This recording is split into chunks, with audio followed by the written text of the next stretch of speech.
du côté du Nigeria avec la CEDEAO qui a finalement décrété l'annonce d'une intervention militaire du côté du Niger pour, en quelque sorte, d'après elle, rétablir l'ordre constitutionnel. L'élément le plus important et le plus marquant, c'est que beaucoup d'hommes blancs étaient présents lors de cette réunion. On s'interroge bien sûr sur la nationalité de ces derniers, peut-être des Français, peut-être des Belges, peut-être des Américains. Il faut que le débat à propos de la CEDEAO redescende au niveau des masses pour que chacun rediscute de la CEDEAO et que la question de la CEDEAO ne se mène pas, ne se règle pas simplement au niveau d'un comité. Nous devons dénoncer l'impérialisme qui continue de dominer ce genre de structure, qui continue de vouloir régner en Afrique. Mais ces blancs-là, c'est des Africains, ce ne sont pas des Africains. Il y a beaucoup de pays qui n'acceptent pas que nous décidions pour nous-mêmes. Ils mettent la forme pour qu'on fasse semblant que c'est nous qui décidons. Or, c'est eux qui viennent mettre dans notre bouche ce que nous devons dire, qui vont dans le sens de leur intérêt. Donc, encore une fois, je vous dis, c'est des rapports de force. Chaque fois que tu veux affirmer ta souveraineté, tu as d'autres forces contraires. Supposez sur le plan économique, tu as des ressources naturelles dans ton sous-sol qui intéressent ces puissances. Si toi tu veux exercer ta souveraineté sur ces ressources, or eux, ils ont bâti toute leur politique, toute leur économie, toute leur politique de puissance sur les ressources qui sont à tes pieds. Ils ne vont pas te laisser exercer ta souveraineté là-dessus. Parce qu'ils pensent même que c'est pour eux, mais que toi tu es peut-être le gardien. Malgré le développement du droit international, malheureusement, c'est souvent les plus faibles qui revendiquent l'application du droit.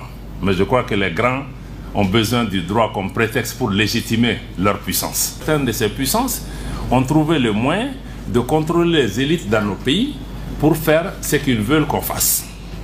Ils le font, mais ça ne bénéficie pas à la grande majorité. Donc aujourd'hui, il faut qu'on puisse changer ça. Parce que souvent, si vous regardez que même nos jeunes gens ne trouvent pas du travail souvent, mais c'est parce qu'on a fait certains choix qui bénéficient à quelques individus, mais qui privent le pays de ressources, d'opportunités. On a permis à certaines entreprises de venir agir, mais on aurait pu favoriser des entreprises nationales. On aurait pu demander aux gens de prendre des nationaux pour faire des choses. Donc c'est un peu tous ces choix. Ça a une implication quand on dit défendre les intérêts vitaux. Souvent, on connaît les intérêts vitaux, mais on n'est pas prêt à se battre pour ces intérêts vitaux. Parce qu'il y a une conséquence.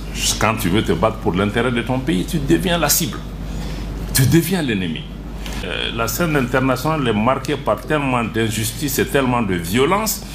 Vous avez une responsabilité particulière. Vous dites que vous êtes champion des droits de l'homme.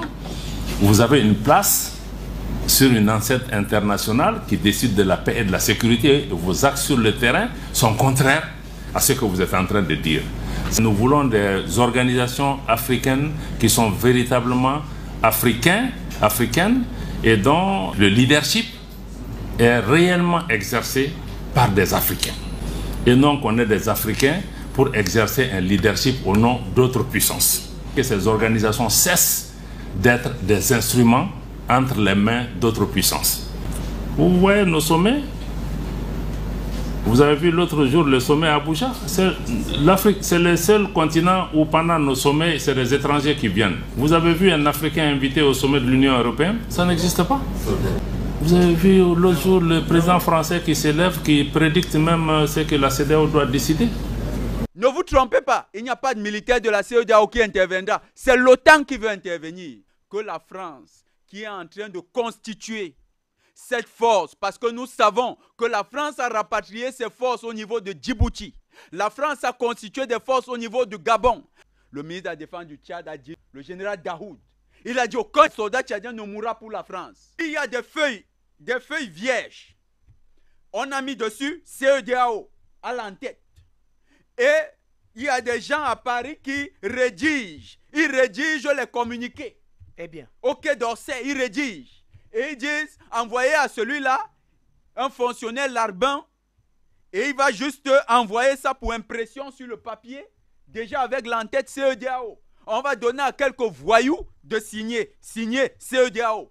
Il se dit d'ailleurs que, en tout cas c'est ce qui circule sur les réseaux sociaux, que les personnalités représentées à l'image à l'instant ces derniers représentent des entreprises privées, d'après ce qui se dit. Et la CEDEAO désormais, c'est les entreprises privées. C'est ça les entreprises privées de la CEDEAO. Je crois que le plus riche d'Afrique de l'Ouest, c'est quand même un Burkinabé. Dangote, il est où dans la salle? On ne voit pas Dangote. Mais où est le monsieur Dubéa là? Tony Elumelu. Elumelu, il n'est pas là. Mais qui donc représente les hommes d'affaires là? L'Afrique a dévoilé tous les stratagèmes qu'ils avaient mis en place pour piller notre continent. Maintenant, les vrais voyous sont devant nous. La CEDEAO n'est pas africaine. C'est la même CEDEAO qu'ils ont utilisée pour bombarder le palais présidentiel du président Laurent Gbagbo en Côte d'Ivoire en 2011. Ils ont eu la chance en ce moment parce que le peuple, une partie était encore ignorante. Donc, ils ont eu le soutien, ils ont eu à bombarder. En Libye, en 2011, même chose. Quand il tuait le colonel Kadhafi, le guide libyen, une partie ont applaudi. La liberté ne se donne pas, ça s'arrache. Et il faut se battre pour l'avoir. Donc, on ne va pas nous offrir cela sur un plateau d'or. Donc, il faut savoir que les gens doivent se battre. Les dictateurs ont été choisis et maintenus au gré de nos intérêts, entre guillemets, mais aussi pour protéger des bases militaires françaises. On peut légitimement s'interroger sur les différentes motivations d'une nouvelle intervention dans l'ancienne colonie. Il faut connaître l'histoire. Et l'histoire donne une dimension à vos engagements. Vous êtes le produit d'une nation et d'un continent. Chaque fois qu'un pays africain achète une arme, c'est contre un Africain. Ce n'est pas contre un Européen. Ce n'est pas contre un Asiatique. C'est contre un Africain.